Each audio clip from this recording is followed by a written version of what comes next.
और अब फिक्र नीट पेपर लीक की, जिस पर हर किसी की नजर है। सीबीआई जांच के तीसरे दिन भी कई नई जानकारियां सामने आई हैं।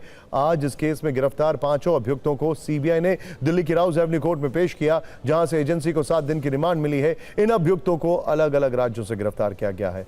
आप अपनी स्क्रीन पर रिमांड की कॉपी भी देख रहे हैं। इस मामले में आज महाराष्ट्र से 2 और गिरफ्तारी हुई हैं। महाराष्ट्र के अहिल्यानगर से धनंजय लोखंडे, जबकि पुणे से मनीषा वाघमारे को गिरफ्तार किया गया है। यानी कुल 7 अभियुक्त अब तक पकड़े जा चुके हैं। पिछले 24 घंटे में देश भर में 14 स्थानों पर रेड हुई है।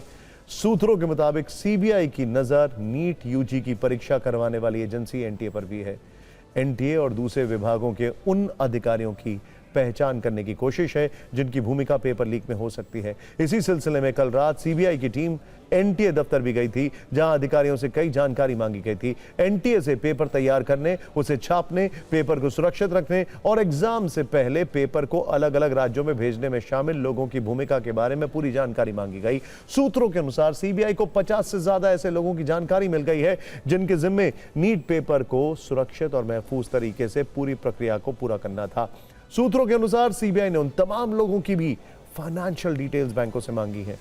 नीट यूजी पेपर लीक मामले में सीबीआई की अब तक की पूछताछ में पैटर्न की कई कड़ियां सामने आई हैं। सीबीआई हर पहलू की जांच कर रही है। सीबीआई ने 5 अभियुक्तों की बैंक डिटेल के लिए संबंधित बैंकों को लेटर भेजा है। सीबीआई ने अभियुक्तों के अकाउंट की जानकारी मांगी है। अभियुक्तों के पास से जब्त डिजिटल डिवाइस मोबाइल को सीएफएसएल के पास भेज दिया गया है। सीएफएसएल के जरिए डिलीटेड चैट और मैसेज को रिट्रीव करने की कोशिश की जाएगी। इतना ही नहीं, सीबीआई की साइबर यूनिट चैट भेजने के वक्त की लोकेशन पता करने में भी जुटी हुई है। इसके अलावा 5 अभियुक्तों की कॉन्टैक्ट लिस्ट में मौजूद लोगों के कॉमन कॉन्टैक्ट की भी लिस्ट बनाई गई है।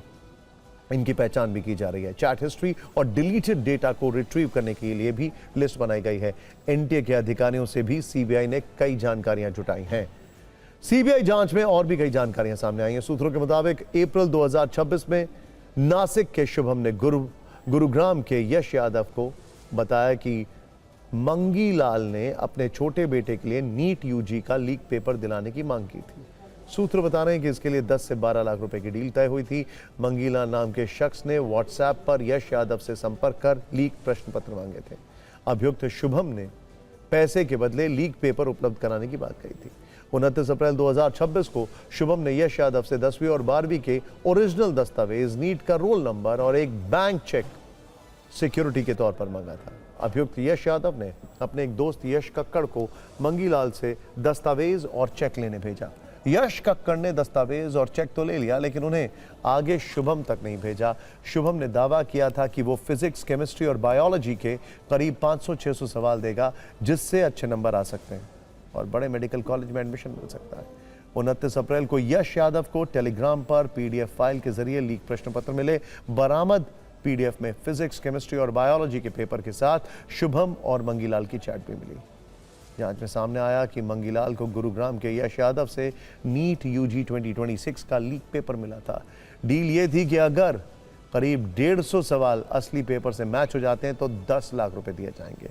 मंगीलाल को 29 अप्रैल को टेलीग्राम पर प्रश्न पत्र मिले थे। मंगीलाल ने लीक पेपर की प्रिंट कॉपी अपने बेटे अमन बिवाल, रिश्तेदार ऋषि और गुंजन को दी, जो नीट के उम्मीदवार थे। उसने अपने बेटे विकास बिवाल के दोस्तों को भी लीक पेपर बांटे। मंगीलाल ने अपने जानकार शिक्षक सत्यनारायण को भी लीक पेपर दिए। आरोप है कि आंसर शीट के साथ लीक प्रश्न पत्र पैसे लेकर उपलब्ध कराए गए। सूत्रों के मुताबिक सीबीआई को मंगीलाल के मोबाइल से नीट यूजी 2026 का प्रश्न पत्र और दूसरे अहम सबूत मिले हैं। विकास बिवाल ने पूछताछ में बताया कि राजस्थान के सीकर में कोचिंग के दौरान उसकी मुलाकात यश यादव से हुई थी। जांच में यह भी सामने आया कि लीक पेपर कई उम्मीदवारों के बीच सर्कुलेट किए गए। सीबीआई ने यश यादव के फोन से विकास बिवाल और उसके पिता मंगीलाल के साथ हुई कई संदिग्ध चैट बरामद किए। सवाल 23 लाख बच्चों के भविष्य का है। सूत्रों से ये जो जानकारी मिल रही है उसके मुताबिक दोबारा परीक्षा के लिए एनटीए में बैठकों का दौर जारी है। एनटीए परीक्षा में किसी भी तरह की देरी नहीं करना चाहता। कहा जा रहा है कि जून के अंतिम सप्ताह से जुलाई के प्रथम सप्ताह के बीच परीक्षा कराने की तैयारी। एनटीए की सबसे बड़ी चुनौती यह है कि परीक्षा में पेपर फिर से लीक ना हो। इसीलिए एनटीए में फूल प्रूफ सिस्टम बनाने का काम चल रहा है। हर काम के लिए फिर से पॉइंट पर्सन बनाया गया है। प्रश्न पत्र तैयार करने की प्रक्रिया भी शुरू हो चुकी है। एनसीईआरटी के 11वीं और 12वीं के पाठ्यक्रम को आधार बनाया जा रहा है। अनुभवी शिक्षकों और विषय विशेषज्ञों की एक नई टीम गठित की जा रही है। कठिन और विश्लेषणात्मक सवालों की लिस्ट तैयार की जा रही है। पेपर को डिजिटल एन्क्रिप्टेड फॉर्म में प्रिंटिंग प्रेस भेजने की तैयारी है। सुरक्षा के लिए जीपीएस ट्रैक्ड वाहनों का उपयोग किया जाएगा। जरूरत पड़ी तो पुलिस की भी मदद ली जा सकती है। वैसे ये सारी चीजें पहले भी हो रही थी। इस बीच एनटीए के सूत्र बता रहे हैं कि हर गड़बड़ी की जांच सीबीआई कर रही है, इसीलिए वही पता लगाएगी कि एनटीए से कहां गलती हुई जिसके चलते पेपर लीक हुआ। एनटीए का फोकस नया एग्जाम शेड्यूल तैयार करना और परीक्षा जल्द करवाने पर है।